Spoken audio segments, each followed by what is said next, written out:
کہ قیصر روم کو جب پتہ چلا کہ مسلمانوں کا یہ خلیفہ جس کے روب اور دبدبے سے یہاں دریا بھی ہلنے لگتے ہیں، یہاں پہاڑیاں بھی ہل رہی ہیں، یہاں زمین بھی کانپ رہی ہے، اور ہمارے تمام فوجی ڈر رہے ہیں، جس نے دنیا کی کایا پلٹ دیا ہے وہ بغیر چوکیدار کے پہرہ دار کے گھومتا رہتا ہے۔ تو ایک آدمی کو بہادر کو، جس کی بہادری کے ڈنک 4 دان عالم بج رہے تھے، اس کو بڑا انعام دے کر وعدہ کیا کہ بھائی جاؤ تلوار لے کر مدینہ جاؤ، مسلمان بن جاؤ، وہاں دیکھو امیر المومنین کا جو کبھی جنگل میں اکیلے سنے جا کر جب اکیلے مل جا قتل کر دو، پھر آؤ بڑا انعام دوں گا۔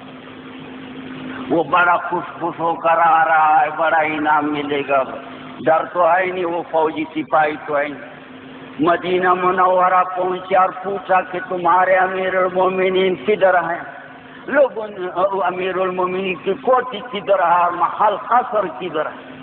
انہوں نے بتایا ہمارے امیر کا تو کوئی قصر اور کوٹھی نہیں ہوتی۔ انہوں نے کہا اچھا کہیں تو بیٹھے ہیں؟ انہوں نے کہا کوئی پتہ نہیں ہے کدھر ہو۔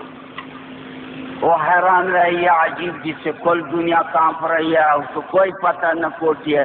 پوچھتے پوچھتے کسی نے بتایا کہ وہ جنگل گیا ہے، کہیں بیت المال کے اونٹ باغ گئے ہیں، بھائی اکیلے ان اونٹوں کو جنگل میں پکڑنے کے لیے گئے ہیں، ادھر کہیں ملے گا آپ کو۔ اس نے کہا واہ واہ موقع مل گیا، ادھر تو تنہا ہوگا بھائی۔ جب وہاں گئے کس نے جو اونٹوں کے ساتھ بھاگ رہا ہے، ایک آدمی اونٹ پکڑتا ہے اور اونٹ ادھر ادھر بھاگ رہا ہے، وہ ہے۔ انہوں نے کہا بہت اچھا۔ وہ ایک درخت پر چڑھ گیا اور کہا کہ یہ اونٹ پکڑ لے گا، کہیں بیٹھے گا یا کہیں گزرے گا میں قتل کروں گا۔ اوپر درخت پر چڑھ گیا، ان پتوں میں جھاڑیوں میں چھپ گیا۔ تھوڑی دیر کے بعد اللہ جل جلالہ اپنے مناظر اور قدرتیں دکھاتے ہیں۔ عمر رضی اللہ عنہ اونٹ کو پکڑ کر کہیں بٹھا چکے، باندھ چکے، اب سایہ تلاش کرتے ہیں سستانے کے لیے، لیٹنے کے لیے۔ گھومتے گھومتے اس درخت کے سائے میں آ کر لیٹ گئے جس پر وہ دشمن اوپر چڑھا ہوا ہے، جاسوس ان کے قتل کے لیے تاک میں بیٹھا۔ وہ اور خوش ہوا کہ واہ واہ شکار اپنے ہاتھ آ گیا ہے۔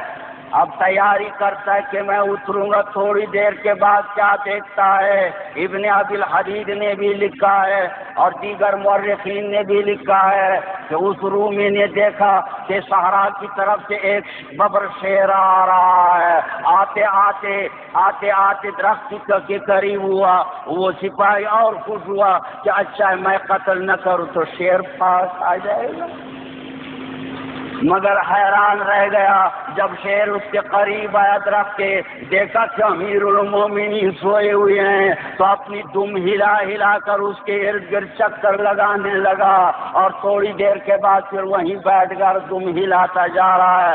اور کہیں جنگل سے کوئی آواز آتی ہو خطرناک، شیر ادھر بھاگ جاتا ہے، اس خطرے کو دفع کر لیتا ہے، پھر یہیں بیٹھ جاتا ہے۔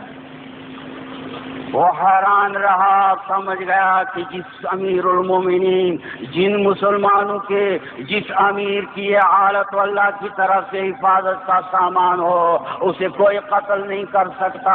اور جب حضرت عمر رضی اللہ عنہ بیدار ہو گئے تو شیر چلا گیا، وہ اوپر سے نیچے اتر گیا۔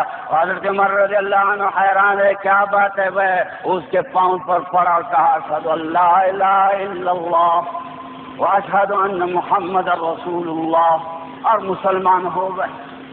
اور سارا قصہ سنا ہے کہ میں تو آپ کے قتل کے لیے آیا، مگر یہ حالت دیکھ کر اب آج میں مسلمان ہو رہا ہوں۔ خدا